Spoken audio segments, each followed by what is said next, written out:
వైఎస్ఆర్సీపీ కార్యకర్తలపై కూటమి ప్రభుత్వ వేధింపులు కొనసాగుతూనే ఉన్నాయి.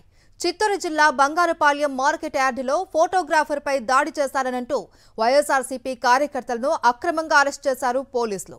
ఫోటోగ్రాఫర్ శివపై అటాక్ చేశారనంటూ చిత్తూరుకు చెందిన చక్రి, జీడి నెల్లూరుకు చెందిన మోహన్ను 3 రోజుల క్రితం అదుపులోకి తీసుకుని చిత్తూరు డీటీసీకి తరలించారు. అదుపులోకి తీసుకుని 3 రోజులవుతున్నా ఇప్పటికీ వారిని అరెస్టు చూపించకపోవడంపై అనుమానాలు వ్యక్తమవుతున్నాయి.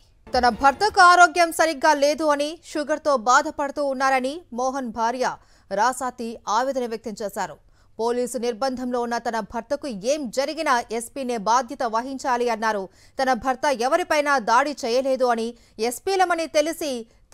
ఎస్సీలు అని తెలిసి కూడా తన భర్తపై కావాలి అనే ఎస్సీ ఎస్టీ కేసు బనాయించారు అని వాపోయింది రాసాతి.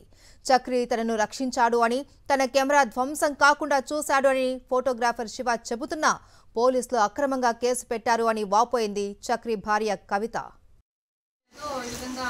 ఫోటోలు మీ ఇంట్లో కనిపిస్తూ ఉన్నారనేసి తీసుకురామన్నారు. మీరు వచ్చి ఒకసారి తీసుకుపోయి మాట్లాడించి పంపిస్తామని సొంతగా చూసుకున్నాను. ఆయన మాకు పెద్ద దిక్కు. ఇంకా మా అబ్బాయి కూడా చదువుకోలేదు, ఇంటర్లో ఫెయిల్ అయిపోయినాడు, ఇంట్లోనే ఉన్నాడు.